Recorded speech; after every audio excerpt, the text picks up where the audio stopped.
मैं उस दिन रोज की तरह थका हारा ऑफिस से घर लौटा था। गर्मी अपने चरम पर थी और मन उलझा हुआ। जैसे ही घर के दरवाजे पर पहुंचा, अंदर से किसी चीख के गिरने की आवाज आई। दिल में एक अनजानी सी बेचैनी ने करवट ली। जल्दी से दरवाजा खोला और सीधा माँ के कमरे की तरफ दौड़ा। माँ हमेशा की तरह चारपाई पर लेटी थी, मगर आज उनकी आंखों में कुछ और ही था।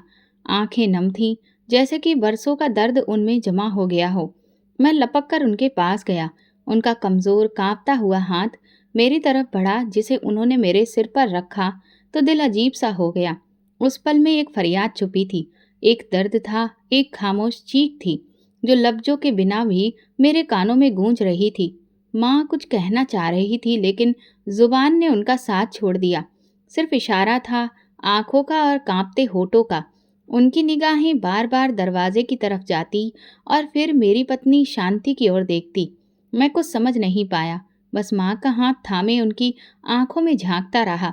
इतने में शांति कमरे में आई। उसके चेहरे पर वही रूखापन और बेदर्दी थी। मैं बेताबी से बोला, शांति, अम्मा क्या कह रही हैं? बार बार इशारे कर रही हैं तुम्हारी तरफ। क्या हुआ है? शांति ने कंधे उचकाकर कहा, कुछ नहीं, इनकी तो आदत है हर वक्त इशारे करने की। मुझे तो कुछ समझ नहीं आता। एक तो मैं तुम्हारी माँ की बीमारी से परेशान हो गई हूँ, अभी फिर से बिस्तर गंदा कर दिया है।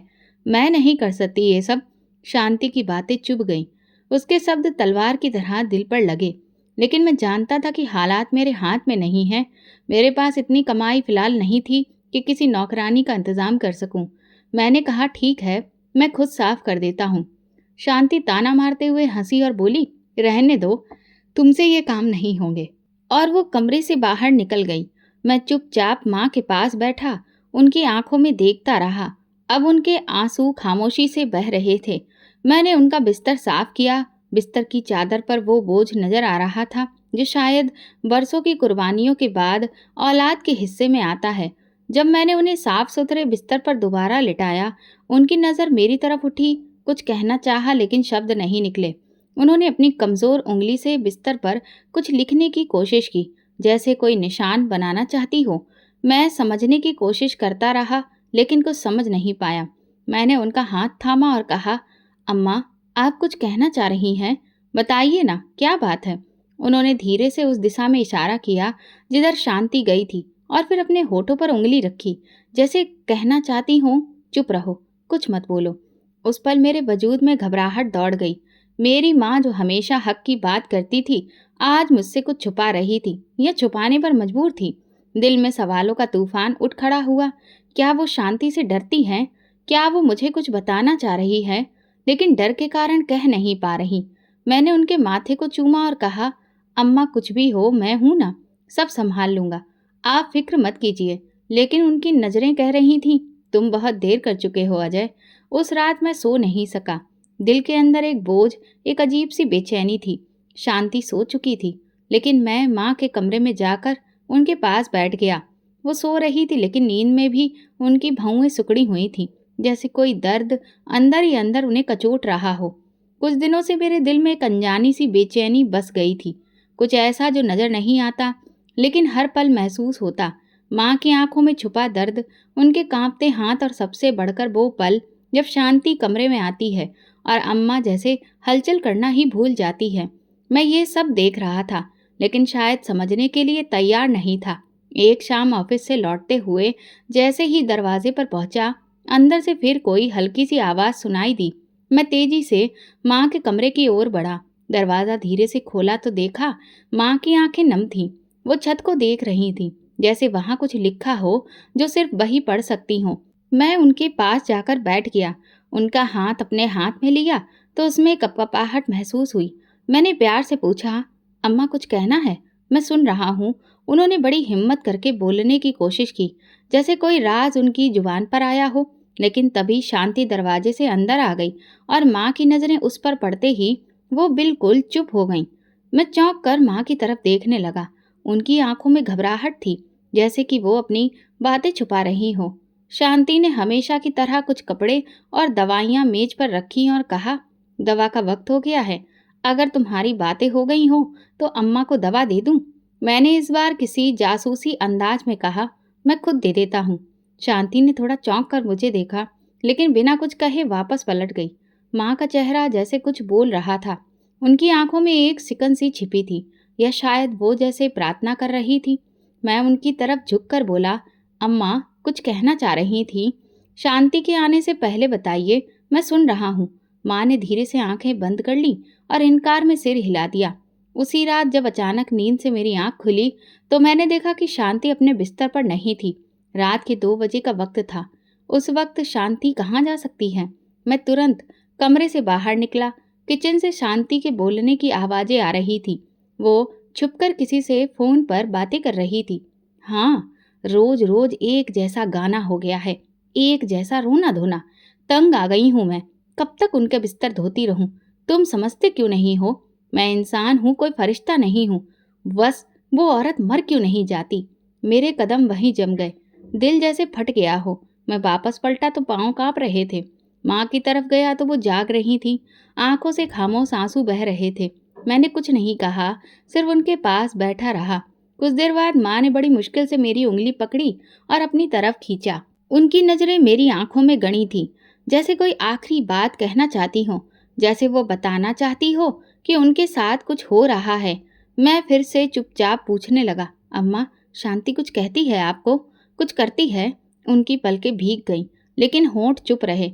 वो कुछ कह नहीं पा रही थी, या शायद डर के मारे नहीं कह रही थी। उनकी नज़र बार बार दरवाजे की तरफ जा रही थी, जैसे कोई आने वाला हो। दिल में अजीब सा खौफ बैठ गया था। उस दिन के बाद एक और वाक्य ने मेरे शक को पक्का कर दिया। मैं ऑफिस से जल्दी आ गया। घर में गैर मामूली खामोशी थी, जैसे कोई मौजूद तो है मगर खामोश बैठा हो। मैं माँ के कमरे की तरफ बढ़ा। दरवाज़ा हल्का खुला था। अंदर देखा तो माँ के चेहरे पर वही खौफ था, और शांति उनके बिल्कुल पास में खड़ी थी। हाथ में कुछ था, शायद दवा की शीशी। मैंने शांति को आवाज़ दी, क्या हो रहा है? वो चौंक गई, जल्दी से पीछे हुई और बोली, कुछ नहीं, बस दवा दे रही थी। मैंने माँ की तरफ देखा। उनकी आंखों में डर था जो पहले कभी नहीं देखा था। शांति जल्दी से बाहर निकल आई।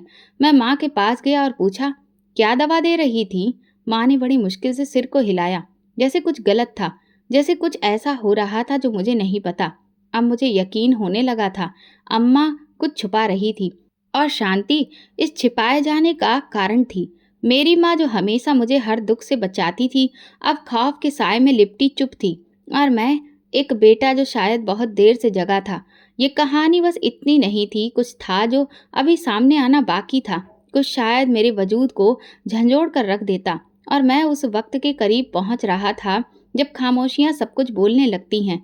वो दिन आम दिनों की तरह ही शुरू हुआ था, लेकिन अंजाम ऐसा लेकर आया जिसने मेरे अंदर बरसों से जमा सुकून को जड़ से उखाड़ कर फेंक दिया। सुबह की चाय खत्म करते ही मैं ऑफिस के लिए निकलने की तैयारी कर रहा था कि माँ की तरफ से हल्की सी आवाज आई, जिसमें अजीब सी बेचैनी थी, जैसे कुछ होने वाला हो। मैं उनके पास गया। उनका माथा हल्का सा पसीने से भीग रहा था। हाथ बार बार बिस्तर के कोने की तरफ जा रहा था। मैंने पूछा, अम्मा कुछ चाहिए? पानी, दवा? उन्होंने सिर्फ आंखों से मुझे देखा, कुछ नहीं कहा, बस मेरे माथे को छुआ और फिर हाथ झटक कर वापस रख दिया।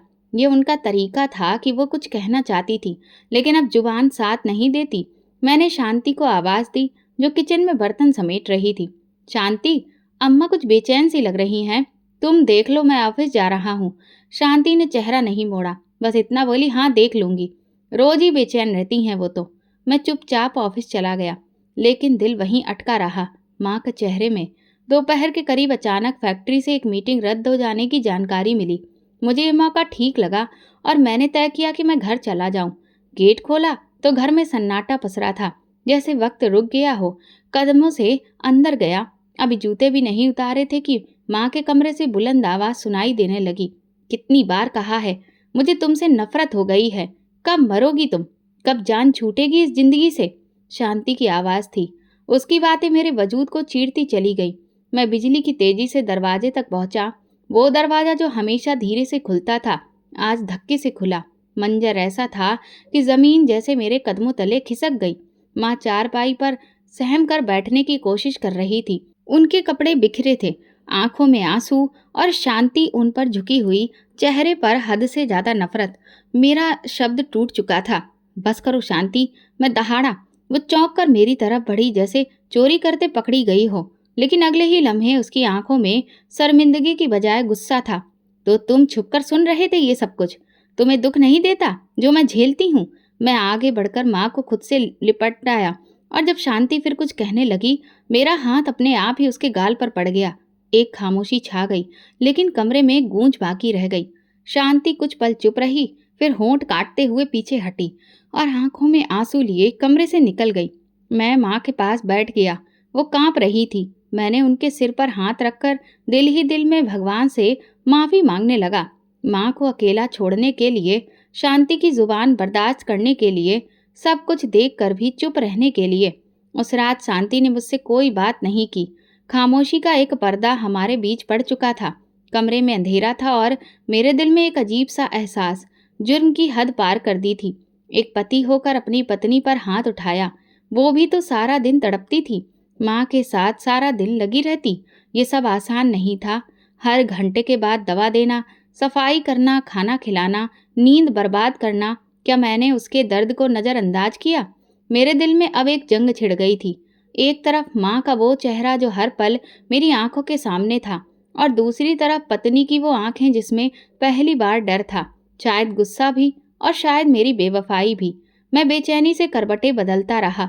माँ कमरे में सो चुकी थी, या शायद जाग रही थी। शांति दूसरे कमरे में थी। दरवाज़ा बंद था। अक्सर जब वो मुझसे नाराज होती, उस कमरे में सो जाती थी। पहले मैं उसे हमेशा मनाकर कमरे में वापस ले आया करता था, मगर आज मैंने ऐसा नहीं किया। पूरा घर खामोश था, लेकिन मेरे अंदर एक तूफान था। वो थप्पड़ सिर्फ शांति के चेहरे पर नहीं पड़ा था, वो मेरे रिश्ते पर भी पड़ा था। वो एक लम्हा था, लेकिन उसका बोझ बरसों तक असर दिखाने वाला था। मैं जानता था कि जो हो चुका है वो वापस नहीं आएगा, और जो होने वाला था वो मेरे सोचने से भी ज्यादा अंधेरा लिए हुए था। वो रात मेरे लिए बहुत मुश्किल बन गई थी। दिल में एक पछतावा, एक बोझ जो नींद को कोसों दूर ले गया। अगली सुबह कमरे की खामोशी ने रात की बातों को और गहरा कर दिया। शांति किसी से कुछ कहे बिना नाश्ते के बर्तन रखकर चली गई। माँ के कमरे में हल्की सी कराहट की आवाज़ सुनाई दी तो मैं जल्दी से अंदर गया। अम्मा छत की तरफ देख रही थी, सांस थमी हुई सी, आंखें लाल। उनका चेहरा और भी मुरझाया लग रहा था। उनका हाथ बिस्तर के कोने पर रखा था, जैसे कोई सहारा ढूंढ रही हो। मैं उनके पास बैठकर बोला, अम्मा भूख लगी है? उन्होंने धीरे से सिर हिलाया। उस पल मेरे दिल में एक दर्द सा उभरा, जो शायद लफ्जों से कई ज्यादा गहरा था। कल रात शायद अम्मा ने कुछ खाया ही नहीं था। मैं तुरंत किचन में गया, चावल गर्म किए, सब्जी निकाली और एक गिलास पानी भरकर माँ के कमरे में वापस आया। माँ के सामने बैठकर जैसे ही पहला निवाला उनके मुंह तक ले गया, उनकी आंखें भर आईं। मैं चुपचाप निवाला देता रहा। उन्होंने बड़ी मुश्किल से चबाया। जब उन्होंने पहला निवाला खाया, उनके होंठ कांप रहे थे और आंखों से एक आंसू बह निकला। अम्मा कुछ नहीं हुआ है, आप खाइए, मैं हूं ना। मैंने नरमी से उनके पल्लू के किनारे से उनके होंठ साफ करते हुए कहा, और फिर उन्हें पानी दिया। उन्होंने मेरा हाथ पकड़ा, वही कांपता हाथ, जैसे कहना चाहती हो, शुक्रिया बेटा, तुम देर से आए लेकिन आए तो सही। मेरी आंखों से भी आंसू बहने लगे। मैंने उनके हाथ को माथे से लगाया। दिल में एक ख्याल हो आया, कितना वक्त गुजर गया। मैं सिर्फ पत्नी की सहूलियत, अपनी व्यस्तता और सामाजिक जिम्मेदारियों में उलझकर अपनी माँ की मौजूदगी को एक फर्ज समझने लगा था। लेकिन उस दिन मैंने पहली बार महसूस किया कि ये रिश्ता सिर्फ आज का नहीं, ये तो वो एहसास है जिसकी गवाही खुद भगवान देता है। माँ थोड़ा थोड़ा करके खाती रही। मैं हर निवाले के साथ उनके चेहरे पर उभरने वाले भाव को पढ़ता रहा।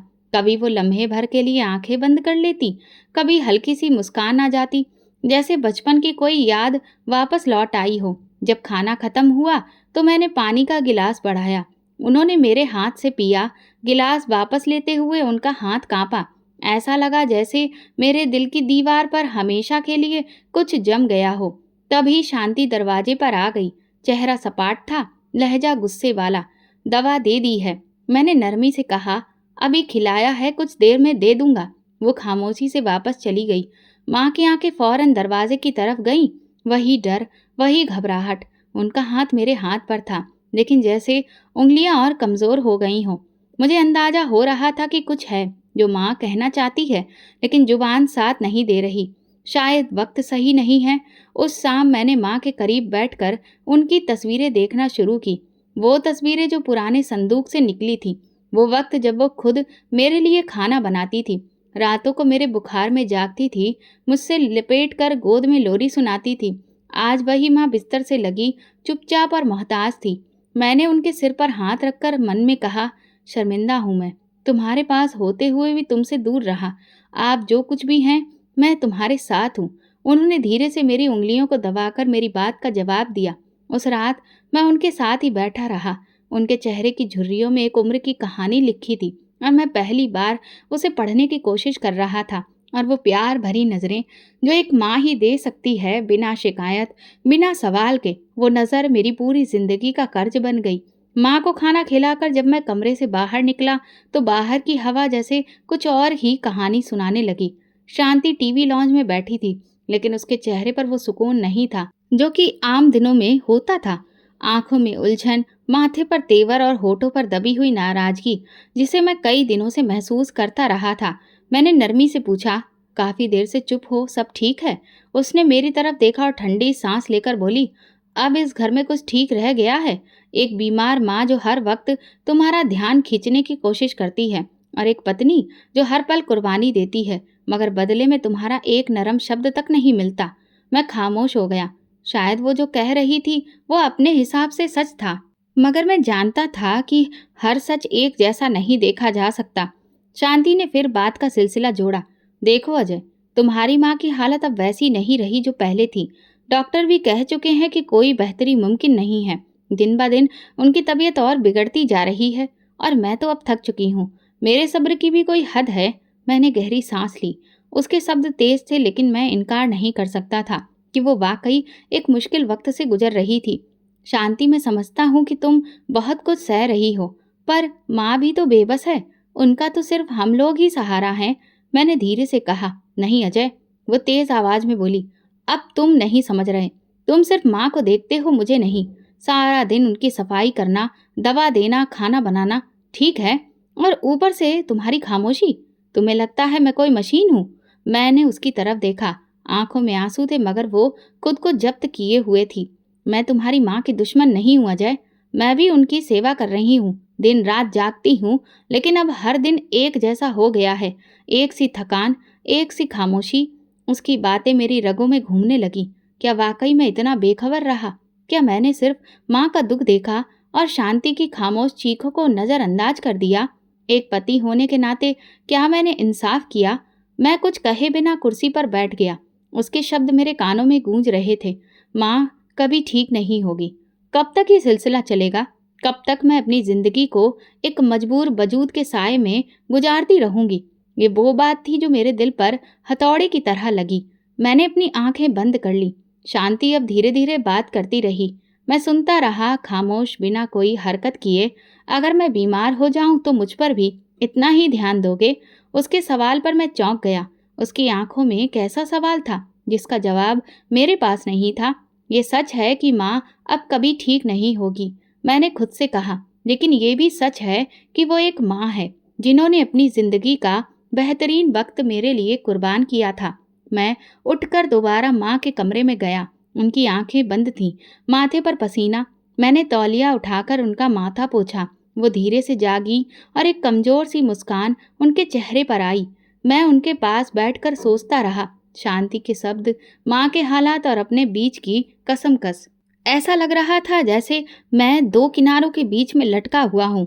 एक तरफ पत्नी जिसका सब्र टूट चुका है, और दूसरी तरफ माँ जिसका वजूद हर लम्हे मिटता जा रहा है। क्या मेरे लिए कोई बीच की राह नहीं बची है? ये वक्त मुझे किसी और जगह खींच ले जाएगा? ये सवाल उस रात मेरे दिल में गूंजता रहा और मैं जवाब ढूंढता रहा। अगली सुबह आंख खुली तो घर में खामोशी थी। शांति किचन में नहीं थी, ना ही टीवी लॉन्च में। उसकी कोई आहट सुनाई नहीं दे रही थी। मैं सीधा माँ के कमरे की तरफ गया। माँ चारपाई पर लेटी थी। उनकी आंखों में गैर मामूली उदासी थी, जैसे वो किसी गहरी सोच में हो। मैं उनके पास बैठकर धीरे से हाथ थाम कर बोला, अम्मा दवा खा लेना। उन्होंने पलकें झपकाई, फिर होंठ हिलाए, जैसे बहुत मुश्किल से कुछ कहने की कोशिश कर रही हो। दवा नहीं दी थी। मेरी सांस रुक गई। मैंने उनकी तरफ देखा। क्या कहा आपने अम्मा? दवा नहीं दी? उन्होंने हल्के से सर हिलाया और आंसू निकल पड़े। मेरे दिल में जैसे कोई सिलसिला जाग गया। कौन? शांति? माँ ने इनकार में सिर हिलाया, जैसे वो जवाब देने से डर रही हो, लेकिन इनकार भी नहीं कर पा रही हो। उनकी आंखों में ख्वाहिश थी जो पहले कभी महसूस नहीं हुई। मेरे मन में फौरन पिछले कई दिनों की वो यादें उभर आईं, जब मैंने शांति से कहा था कि मुझे भी डॉक्टर के पास चलना है, और वो हर बात कोई न कोई बहाना बनाकर मना कर देती थी। मैं खुद चली जाऊंगी, तुम ऑफिस का काम छोड़कर क्या करोगे? दवा तो मुझे ही देनी होती है ना। डॉक्टर से मैं खुद बात कर लूंगी। ये बात मैं कई बार सुन चुका था और हर बार चुप था। अब माँ के इनकार ने वो सब बातें नई तरह से चुपती सच्चाई में बदल दी। मैंने तुरंत शांति को आवाज दी। वो कुछ लम्हों के बाद कमरे में आई। चेहरे पर नाराजगी थी। क्या हुआ? क्यों बुला रहे हो? मैंने माँ की तरफ इशारा करते हुए कहा। अम्मा कह रही हैं कि उन्हें दवा नहीं दी जाती। तुम तो कहती हो रोजाना वक्त पर दवा देती हो। शांति ने तुरंत गुस्से में कहा। अरे, वो तो कुछ भी कह देती हैं। तुम्हें पता है उनकी याददाश्त कितनी कमजोर हो गई है? पिछले हफ्ते तो उन्होंने मुझे अपनी बहू मानने से भी इनकार कर दिया था। मैंने माँ की तरफ देखा। उनकी आंखों में बेबसी थी, जैसे वो अपनी सफाई में कुछ कहना चाहती हो, लेकिन शांति अब भी यही कह रही थी। उनकी हालत दिन ब दिन बिगड़ रही है, और अगर वो दवा नहीं खा रही हैं तो ये खतरनाक है। शांति ने जलकर कहा। अजय, तुम्हें मेरी किसी बात पर यकीन ही नहीं आता। रोजाना मैं उन्हें वक्त पर दवा देती हूँ। अगर वो भूल गईं तो इसमें मेरा क्या कसूर? मैंने पहली बार उसकी आंखों में झांक कर देखा। वहाँ कुछ छुपा हुआ था। अच्छा बताओ, इनमें से कौन सी दवा दी थी आज सुबह? मैंने नरमी से पूछा। वो एक पल को रुकी, फिर बोली, वही वाली जो डॉक्टर ने पिछली बार दी थी। तुम्हें क्या पता? तुम तो साथ भी नहीं गए थे। मैं चुप हो गया। ये सच था, मैं कभी साथ गया ही नहीं था। हर बार जब भी डॉक्टर के पास जाने का वक्त होता, शांति अकेले ही चली जाती थी।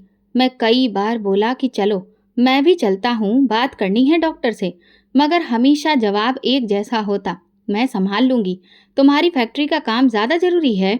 तब मुझे ये बात जिम्मेदारी की लगती थी। आज वही बात छुपाने की कोशिश लग रही थी। मैं उठा और माँ की दवाइयों की अलमारी की तरफ गया। एक पुरानी चीज जिस पर दवा की तारीख 2 महीने पुरानी थी, अभी भी आधी भरी पड़ी थी और बाकी पैकेट खोले ही नहीं गए थे। मैंने शांति की तरफ देखा। वो पल भर को गुस्सा हो गई, फिर गुस्से से बोली, वो तो पुरानी दवा है, डॉक्टर ने बाद में नई दी थी, पर तुम्हें ये सब समझाना बेकार है। अच्छा, तो फिर नई दवा कहाँ है? मैंने धीरे से पूछा। वो खत्म हो गई, वो बड़बड़ाई। मैं समझ चुका था, कुछ ना कुछ जरूर छुपाया जा रहा है। माँ की हालत इस बात की गवाह थी। मैं दोबारा माँ के पास आया, उनका हाथ थामा, आंखों में देखा। ऐसा लगा उन्होंने पूछा हो, बेटा क्या तू मेरा है?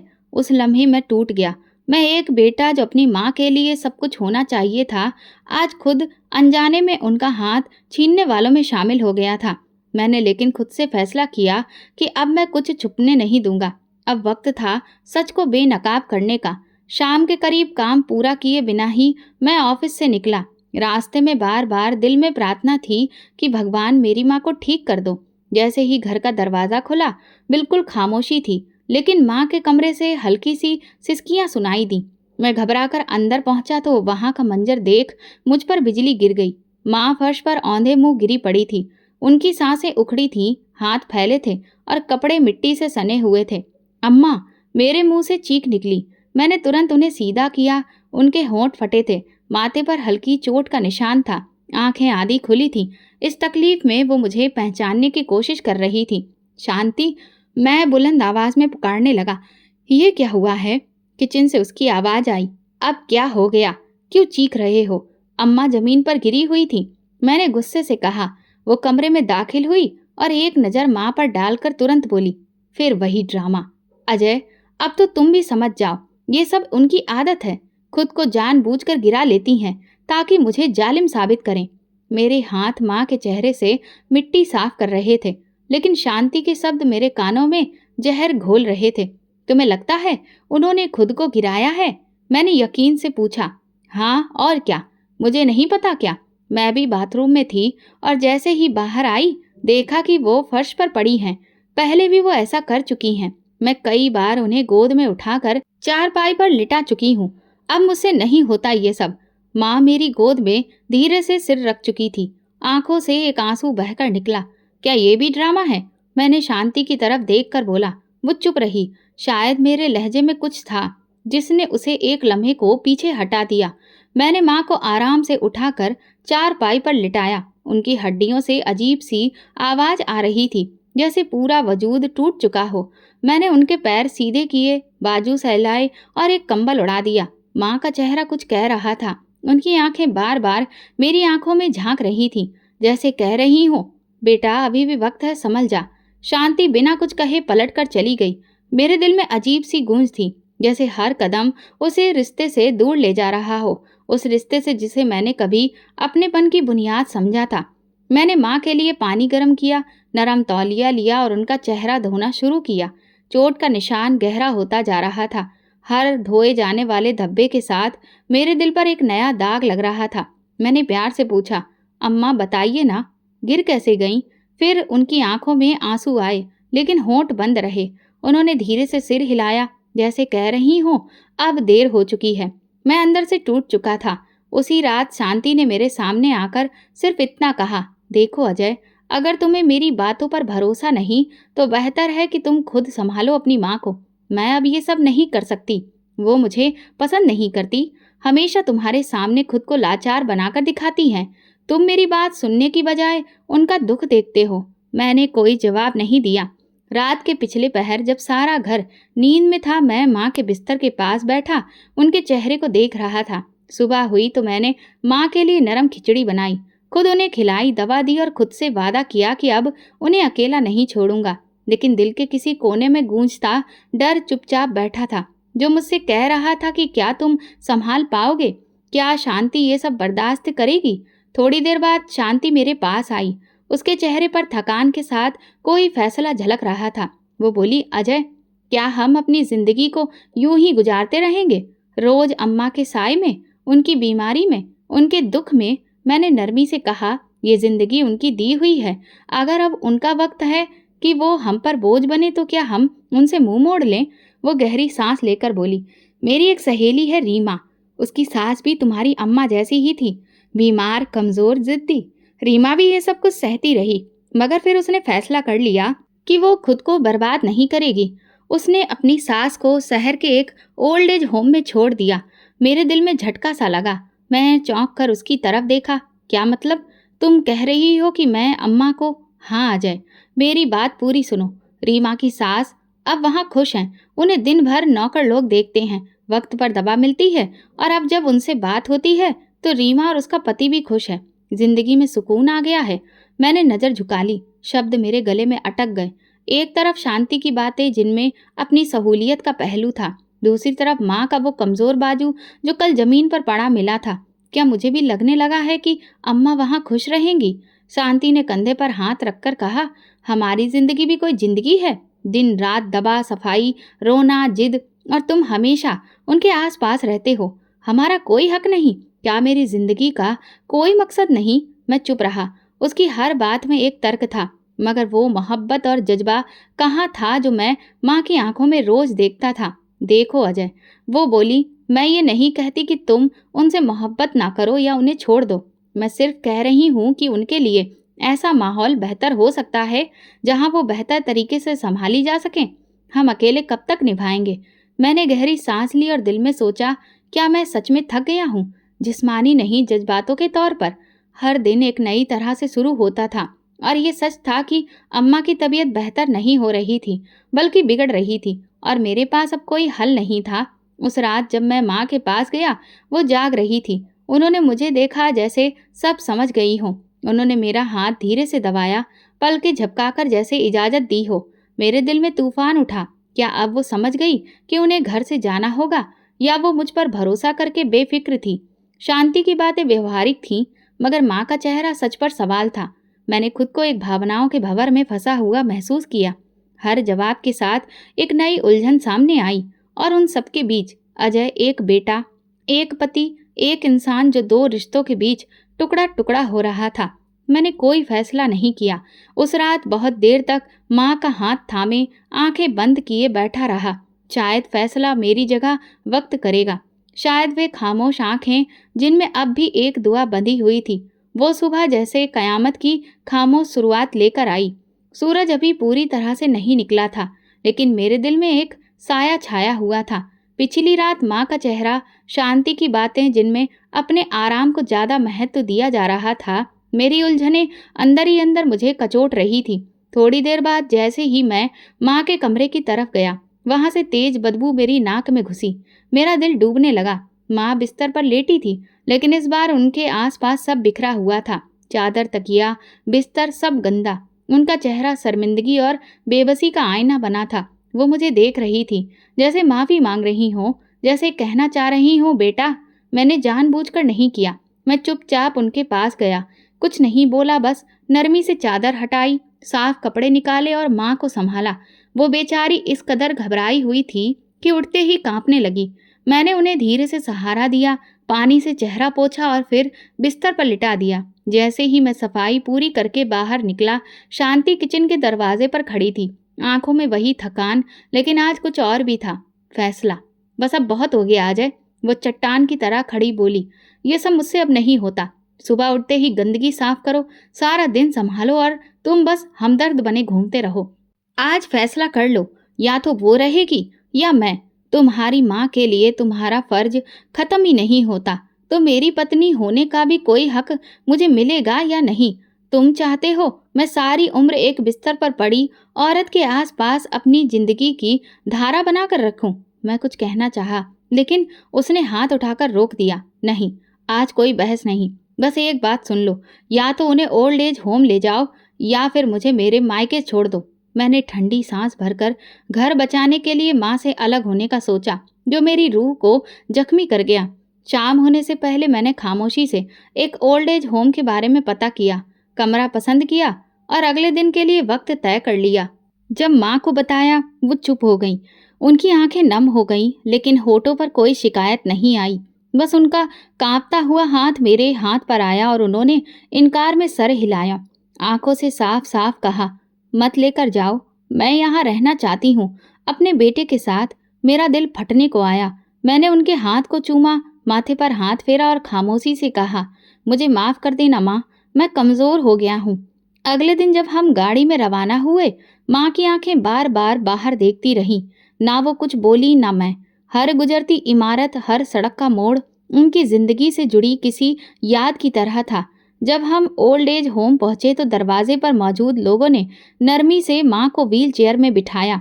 मैं उनके बराबर झुका, उनके कान के पास जाकर बस इतना कहा, ये फैसला सिर्फ मजबूरी में था अम्मा, मैं आपसे मुंह मोड़ना नहीं चाहता था।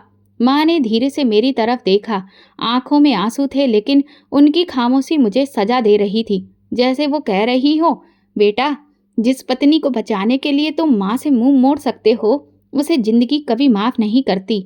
मैंने उनके लिए कुछ कपड़े, दवा और उनकी पसंदीदा चीज़ें वहाँ के कमरे में रखी और पलटने लगा। जैसे ही दरवाजे की तरफ बढ़ा, उन्होंने सहारे से मेरा दामन थामने की कोशिश की, मगर उंगलियां हवा में ही रह गईं। मैं एक लम्हे को रुका, मगर पलट कर ना देख सका, जैसे दिल किसी ने मुट्ठी में लेकर निचोड़ दिया हो। घर वापस आया, शांति ने कहा, अब ज़रा सुकून से सो पाएंगे, है ना? मैंने कुछ नहीं कहा। कमरे की दीवारें अजीब सी अजनबी लगने लगी, जैसे हर शय मुझे से सवाल कर रही हो कि किस कीमत पर ये बचा है घर। क्या माँ के बिना भी घर घर रहता है? वो रात मेरी नींद की आखिरी रात थी और अगले दिन मेरा ज़मीर मेरे साथ बोलने लगा, लेकिन उस वक्त मैं सिर्फ खामोशी की चादर ओढ़े खुद को तसल्ली देता रहा कि मैंने एक बेटे की नहीं बल्कि एक पति की जिम्मेदारी पूरी की है। हालांकि अंदर से अच्छी तरह जानता था कि मैं दोनों में से कोई भी जिम्मेदारी नहीं निभा पाया। माँ को ओल्ड एज होम छोड़कर आए कुछ ही दिन गुजरे थे, मगर वो दिन मुझे बरसों की तरह महसूस होने लगा। शांति के चेहरे पर एक अजीब सा सुकून नजर आ रहा था, जैसे उसने किसी बोझ से जान छुड़ाई हो। घर में खामोशी कुछ ज्यादा हो गई थी और मैं उसी खामोशी में अपने ज़मीर की आवाज़ को दबाता जा रहा था। एक शाम जब मैं स्टोर रूम की पुरानी चीज़ें देख रहा था, अचानक एक पुराना टीन का डिब्बा मेरे हाथ लगा। उस पर माँ के हाथ से लिखा हुआ एक छोटा सा लेबल था, दवाइयाँ। सुबह शाम रात दिल धड़कने लगा। मैंने डिब्बा खोला, अंदर वही दवाइयाँ थी जो डॉक्टर ने कई हफ्ते पहले माँ को दी थी। और कुछ तो पैकेट ऐसे थे जो बिल्कुल वैसे के वैसे ही बंद थे। कुछ की तारीख गुजर चुकी थी और कुछ बोतलें तो खुली ही नहीं थी। मेरी आंखें खुली की खुली रह गईं।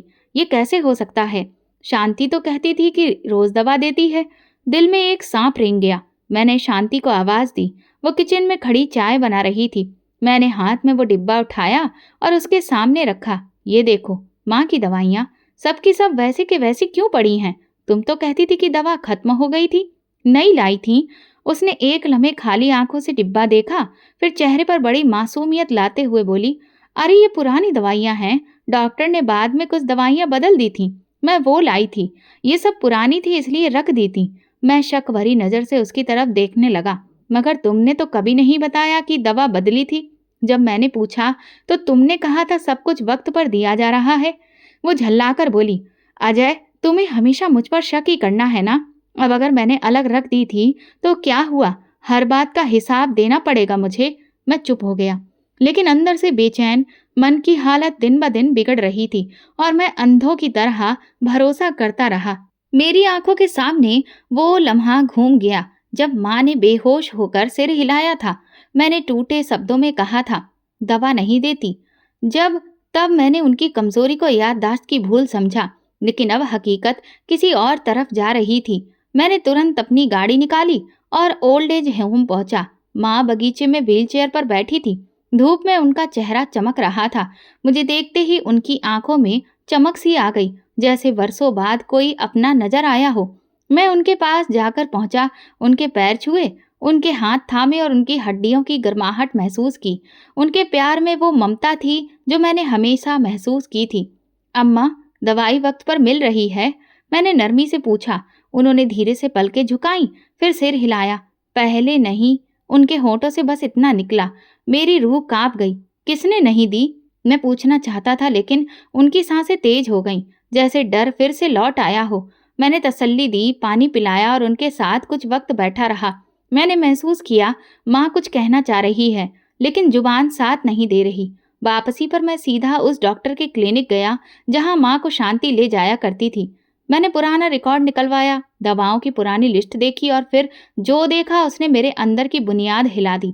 डॉक्टर ने जो दवाएं दी थीं वही थीं जो उस डिब्बे में सुरक्षित रखी थीं। कहीं कोई भी दवा बदली नहीं गई थी। मैंने धीरे से डॉक्टर से पूछा, क्या कभी दवा बदली गई थी? डॉक्टर ने इनकार में सिर हिलाया। नहीं, आपकी माँ की हालत ऐसी नहीं थी। दवा में बदलाव की जरूरत ही नहीं थी। जो चल रहा था वही रूटीन था जब तक वो हमारे यहाँ इलाज कर रही थी। मेरी भुट्टियां भीज गईं। इसका मतलब शांति ने झूठ बोला था। माँ को दवाएं वक्त पर नहीं दी गईं। मैं जिस पर सबसे ज्यादा भरोसा करता था उसी ने मेरी माँ की सेहत के साथ खेल खेला था। घर जाकर मैंने शांति के सामने डॉक्टर की फाइल रख दी। वो रंग बदलते चेहरे के साथ बोली, तो तुम वाकई मुझे जालिम समझते हो? तुम्हारे लिए तुम्हारी माँ सब कुछ है और मैं सिर्फ एक मुजरिम?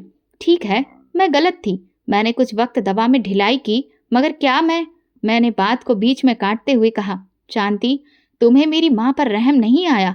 तुमने उनकी जिंदगी के साथ खेल खेला और मुझे अंधेरे में रखा। वो चुप हो गई। मैं अपनी माँ की हर उस मुश्किल घड़ी को महसूस करता रहा। मेरी आंखों में आंसू आ गए। माँ कितनी बार कुछ कहना चाहती थी और मैं उनकी खामोशी को समझने की बजाय दूसरों की बातों पर यकीन करता रहा।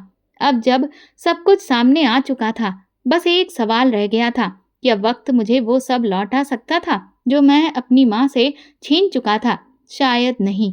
लेकिन ये हादसा मेरी बाकी जिंदगी का सबसे गहरा निशान बन गया।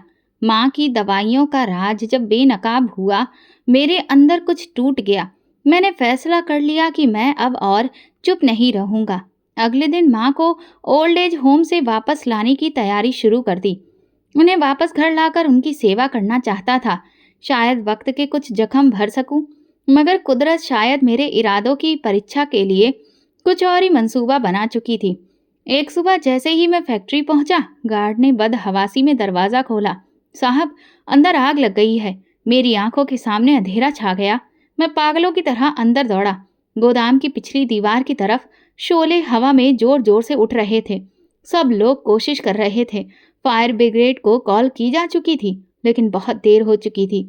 जो बचाया जा सकता था वो सिर्फ राख का ढेर बन चुका था। मेरी बरसों की मेहनत, रातों की नींद सपने सब कुछ आंखों के सामने जल रहा था। उसे एक हादसे ने मुझे अंदर से बेखेर कर रख दिया। कुछ दिन तो जैसे मैं खुद को यकीन दिलाने में लगा रहा, शायद नुकसान काबू में आ जाए, शायद इंश्योरेंस कुछ बचा ले, शायद कोई मेरा हाथ थाम ले। लेकिन सारी उम्मीदें, सारे रास्ते धीरे धीरे बंद होने लगे। फिर वो दिन आया जब मेरा शरीर भी उस सदमे को सह ना सका। एक रात तेज सर दर्द के बाद मेरी नजर धुंधली हो गई, हाथ कांपने लगे और शरीर बेकाबू होकर फर्श पर जा गिरा। होश आया तो अस्पताल में था। डॉक्टर ने मेरी पत्नी को बाहर बुलाया, फिर आकर मेरे पास धीरे से बोले, अजय साहब, आपको हल्का सा पैरालिसिस हुआ है। कुछ दिनों की फिजियोथेरेपी, दवा और आराम से आप ठीक हो सकते हैं, लेकिन आपको बहुत एहतियात बरतनी होगी। मैंने आंखें बंद कर ली, दिल जैसे चीर गया हो। शरीर के साथ साथ अब मेरे सपने भी बिखरने लगे थे। 2 दिन बाद शांति मेरे सामने आई। उसके चेहरे पर वो नरमी नहीं थी जिसकी मुझे जरूरत थी। वो कुछ पल चुप रही, फिर बोली, मैं तुम्हारी माँ की सेवा से निकल ही पाई थी और अब तुम्हारी जिम्मेदारी मैं नहीं निभा सकती। मैं यहाँ तुम्हें लाचार होकर देखने नहीं आई थी। मैंने भी एक जिंदगी का सपना देखा था और तुमने मुझे दुखों के सिवाय और कुछ भी नहीं दिया है। मैं कुछ बोल ना सका। उसकी नजरें देखता रहा। जवाब अजनबीपन से भरा था। कुछ दिन गुजरे, वो घर आई, खाना रखती, दवाई देती और फिर गायब हो जाती। एक रोज जब मैं किसी और की मदद से ये चलने की सोच रहा था, घर में मुझे सुनाई दिया। दरवाजे पर उसका एक दोस्त, जिसकी नजरों में मैं पहले से ही चुभता हुआ महसूस होता था, वहां पर बैठा हंस रहा था। शांति अंदर आई और बड़े ही सुकून से बोली, मैंने तलाक के लिए अर्जी दे दी है। तुम्हारे साथ जिंदगी गुजारने का कोई फायदा नहीं। अब मैं उससे शादी करने जा रही हूँ जिसके साथ मैं सच में खुश रह सकती हूँ। वो मुझे तुम्हारी तरह बोझ नहीं समझेगा। मेरा दिल जैसे फट गया हो। हाँ, अब मैं एक ऐसा बेटा था जिसने अपनी माँ को छोड़ा, एक ऐसा पति जो अपनी बीबी के साथ निभा नहीं सका, और एक ऐसा इंसान जो खुद को भी नहीं बचा सका। जब शांति ने आखिरी बार दरवाजा बंद किया तो मुझे महसूस हुआ जैसे पूरा घर खाली हो गया हो। न माँ थी, न पत्नी, न कारोबार, न सेहत। मैं तो बस एक परछाई बनकर रह गया। एक ऐसी परछाई जो रोशनी के पीछे भागते भागते खुद धुंधली हो गई। मैं बिस्तर पर लेटा छत को देख रहा था। दिल में बस यही ख्वाहिश थी, काश मैं अपनी माँ से माफी मांग सकता। काश वो एक बार मेरा हाथ थाम कर कहती, बेटा मैं तुम्हें माफ कर चुकी हूँ। लेकिन मेरे साथ अब सिर्फ खामोशी थी और कुछ अनकहे शब्द जो आंखों से बहने की बजाय मेरी तकिए में जमा हो रहे थे और शायद किसी दुआ की सूरत में ऊपर जा रहे थे। शायद मेरी माँ तक पहुंच रहे थे। बिस्तर पर लेटे हुए जब रात की खामोशी में मेरी सांसें और गहरी हो गईं, तो अंदर की सच्चाइयां एक एक करके उभरने लगीं। वो लम्हे जब माँ चारों तरफ से कुछ कहना चाहती थी, लेकिन उन्हें दवा न मिलने की शिकायत रही। जब वो फर्श पर गिरी थी और शांति ने कहा था, ये सब ड्रामा है। मैं एक बेटा होते हुए अपनी माँ के सबसे बड़े इम्तिहान में नाकाम हो गया। उसी रात मैंने नीलम नाम की एक नर्स को बुलाया जो मेरे इलाज के दौरान मेरी मदद कर रही थी। वो जैसे ही आई, मैंने उससे कहा, क्या आप ओल्ड एज होम में बात कर सकती हैं? मैं वहाँ जाना चाहता हूँ। वो चौंकी और बोली, आपकी तबीयत ठीक नहीं है। लेकिन मैंने कहा, मेरी माँ शायद आज भी मेरा रास्ता देख रही होगी। मुझे उनसे माफ़ी मांगनी है। उसकी आंखों में कुछ नमी सी उतर आई। उसने खामोशी से सहमति जताई और अगली सुबह आने का वादा किया। सुबह जैसे ही सूरज निकला, मैं नर्स के साथ ओल्ड एज होम पहुंचा। तभी वहां दरवाजे पर ही मुझे एक बूढ़ी औरत मिलने आई। उसने बड़ी नरमी से कहा, आप अजय हैं? मेरे होंठ कांप उठे। हाँ, पर मेरी माँ। कुछ लम्हे पहले ही ये सुनते ही मेरी सांस रुक गई। क्या मतलब? हमने आपको जानकारी देने की कोशिश की थी, लेकिन आपका नंबर बंद जा रहा था। उनकी हालत काफी खराब हो गई थी और अभी अभी वो स्वर्ग सिधार गईं। ये शब्द नहीं थे, ये तीर थे जो मेरे दिल में घुस गए। नहीं, अम्मा। मेरी आवाज जैसे गले में दब गई। मैं नर्स की मदद से उस कमरे की तरफ बढ़ा जहां माँ का शरीर सफेद चादर में लिपटा था। कमरे में खामोशी थी, सिर्फ उनकी सांसों की गूंज थी जो अब थम चुकी थी। मैं उनके पास गया, घुटनों के बल गिर गया, चेहरा चादर से हटाकर उनके माथे को चूमा। अम्मा, मैं आ गया हूँ, मुझे माफ कर दो। लेकिन उनकी पलकें बंद थीं, होंठ खामोश। मैं फूट फूट कर रोने लगा। हिचकियां मेरी रूह से निकल रही थीं। सब लोग वहां खामोशी से सब कुछ देख रहे थे। उन्होंने बताया कि आखिरी दिनों में अम्मा अक्सर किसी के इंतजार में रहती थी, बार बार दरवाजे की तरफ देखती थी और कभी कभी अपने हाथ से किसी का नाम लिखने की कोशिश करती थी। मैं समझ गया, वो मेरा ही रास्ता देख रही थी। उन दिनों में मैं हर बार भगवान से प्रार्थना करता था कि मेरी माँ मुझसे नाराज ना हो। फिर मैंने अपनी माँ का अंतिम संस्कार किया। मेरा वजूद बिखर चुका था। अब मैंने फैसला कर लिया था, वो घर, वो फैक्ट्री, वो सब कुछ जिसने मुझे माँ से दूर किया, मेरे लिए अब बेकार हो चुका है। अब ये ओल्ड एज होम ही मेरा नया घर बन गया। मैं वहीं रहने लगा, और जब मैं पूरी तरह से ठीक हो गया तो वहीं सेवा करने लगा जहाँ मेरी माँ ने अपने आखिरी दिन गुजारे थे। तो दोस्तों, कहानी का सबक ये है कि माँ बाप दुनिया का सबसे बड़ा आशीर्वाद होते हैं। जब वो कमजोर हो जाएं तो हमें उनकी सेवा करनी चाहिए। पत्नी या पैसों को बचाने की आड़ में अगर हम माँ को छोड़ दें तो जिंदगी हमें वैसे ही अकेला और बर्बाद कर देती है, जैसे अजय के साथ हुआ। माँ की दुआ स्वर्ग के समान है और माँ की बद्दुआ किसी नरक के जैसी। दोस्तों, अगर आपको हमारी कहानी पसंद आई हो तो प्लीज़ कमेंट करके ज़रूर बताइएगा। वीडियो को लाइक करें और ज़्यादा से ज़्यादा शेयर करें। अगर आप चैनल पर नए हैं तो सब्सक्राइब जरूर करें और नोटिफिकेशन बेल को दबाएं ताकि अगली अपडेट सबसे पहले आपको मिले। धन्यवाद।